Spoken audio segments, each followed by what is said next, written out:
Greetings, Culturians, and welcome back to the channel. We have a real quick update to the silliness that DC is going through because apparently they left the head of the studio completely unfettered. They're going to let him destroy the brand of DC and maybe even Warner Brothers with his current actions, and I don't think I'm overstating it. In fact, according to that Park Place, the article we're about to get into, James Gunn calls fans racists and admits he has no oversight from Warner Brothers and DCU projects. That's a lot of news. So, here we go.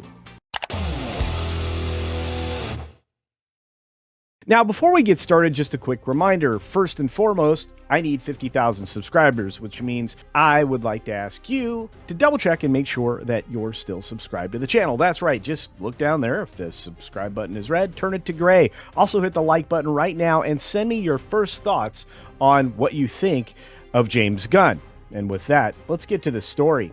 That Park Place says James Gunn calls fans racists and admits he has no oversight from Warner Brothers on DCU projects. Marvin Montanero over there wrote this one. We're going to cook through it, low editing, so just to get the story out there, James Gunn called fans racists in a recent interview while admitting that he has no oversight from Warner Brothers on DCU projects. When in doubt, blame the fans. And boy, have we been hearing that for a very long time. Even way back in, I don't know, 2019 when Gary was pointing this out and I got inspired to start doing this. I'll just say it this way. This is, as Marvin points out, Hollywood's favorite play. And it's been their same playbook for years now. Every time a franchise stumbles because they decide to go radically leftist, viewers are going to push back on it. And when they do, executives and creators deflect from responsibility because it's nobody's fault in Hollywood. It's got to be the fans. You know, the people that you're supposed to entice to pay ticket prices at theaters that are becoming less and less valuable now. Yeah, they're not going to do that anymore. And they're really not going to do that for superhero films. I don't see how they can think that the run-up after Superman is going to be bigger than the first film. I mean, this is not when the pivot point happened around the late 90s when the sequels started to earn more money, and not just because of the inflation, because you can see an artificial bump from year to year, but when you start to adjust for inflation from those older films, it really exposes how lack of interest is now setting in for not just superhero films, but for most films these days. Anyway, different story. We'll cover that another time. But there's a lot of pushback, and it always gives us labels like racist and sexist. I don't think I have to do that for that, but I'm doing it anyway. Or toxic. And how James Gunn, the man at the helm of DC's future, has joined that chorus, and it's pretty disgusting. Fans are going to think what they're going to want to think. You got to take your lumps. If you made a bad movie in the fans' estimation, you made a bad movie. And if you start to hear 50% or more voices coming back at you with, wow, this is pure garbage, guess what? It's likely pure garbage. Gunn's remarks in GQ, which is apparently the favorite place for people to go and rag on human beings, especially white males. I don't know why. Gunn addressed the reaction to Peacemaker Seasons 2 Alternate Earth Twist, which was disgusting. I mean, at this point, James Gunn is disgusting. And the alternate reality John Cena as Peacemaker has been escaping to all season is actually Earth X, which is dominated by, you guessed it, everybody's favorite bad guy that, well, that bad guy gets called, I guess all of us get called that name all the time, the Yazis, and even includes a fascist symbolism on the American flag. Yeah. He's disgusting. I'm not making it up.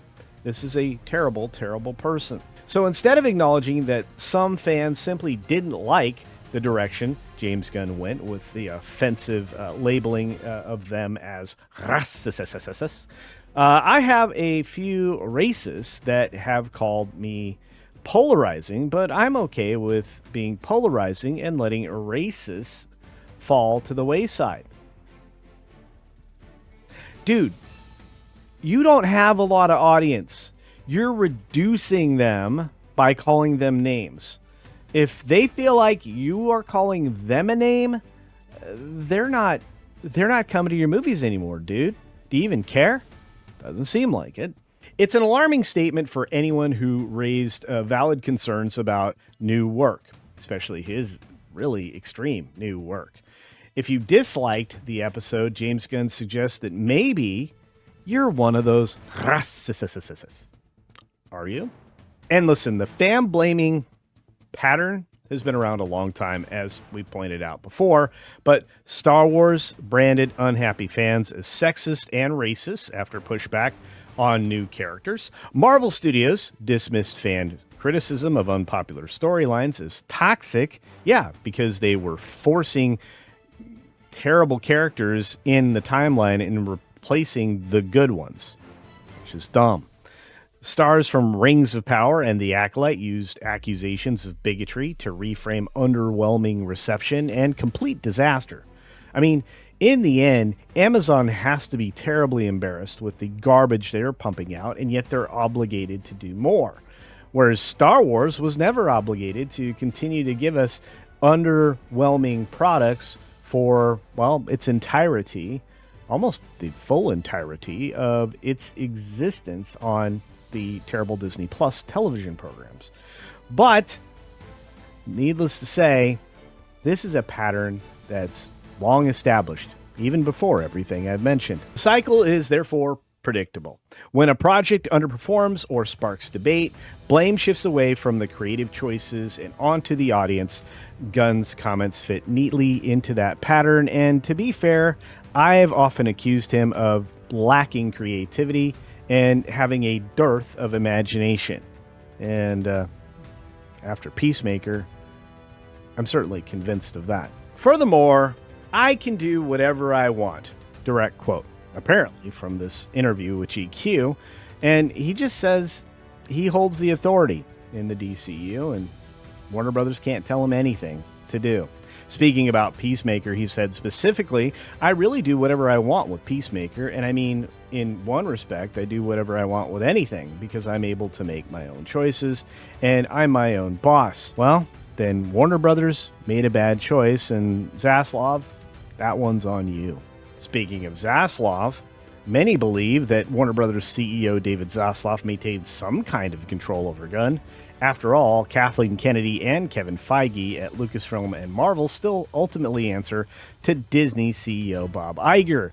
And if any of that is the case, well, Iger hasn't demonstrated a whole lot of ownership of those two brands, and Zaslav may have fully abandoned DC. And to be fair, it kind of looks like it. For Warner Brothers Discovery shareholders right now, and DC fans hoping for a unified vision, this should raise alarms. We are going to go into the uber woke DC era. We should have known because of Tom King, but it's not going to get better, and you may end up hating Supergirl. And maybe that's why the follow-up to Superman is coming so quickly, because they need it. They got bupkis if this stuff doesn't land. And I'm going to tell you, despite the earnings for Superman, no one can convince me that that was profitable. And of course, I don't think I have to tell you why it matters, but our friend Marvin definitely provides good reasoning. By conflating legitimate fan critics with racists, James Gunn has effectively shut down dialogue. Yeah, he doesn't want to hear your criticism. He's going to call you a name and ignore you. And I'm going to tell you, this has been a pattern for a long time, even in the shaving industry. Nobody can forget about what happened at Gillette. At least I can't. And how did that work out? Do you remember how many billions of dollars they lost and hundreds of millions in sales they lost? I mean, that brand kind of crashed. And if it weren't for P&G, I don't think it would have survived. But ultimately, Marvin nails it. This is the playbook, and the accountability for any of these massive errors has disappeared. And I don't know if anybody can argue with that. One thing's for sure, I'm not going to argue with it, and I'm curious to hear what you have to say. So let me know what you think in the comments section below, and think about it this way. Do you think you're more successful when you attack fans and call them names? Or do you think DC's more successful when they make good things with huge effort and keep in mind what the fans, no matter what you think of them, want? I think that's a simple answer. If you have any other thoughts on James Gunn, Warner Brothers, and DC, let me know your thoughts in the comments section below. And as always, be sure to take care of yourself, take care of others, and until next time, see ya! I'm not going to any James Gunn stuff now.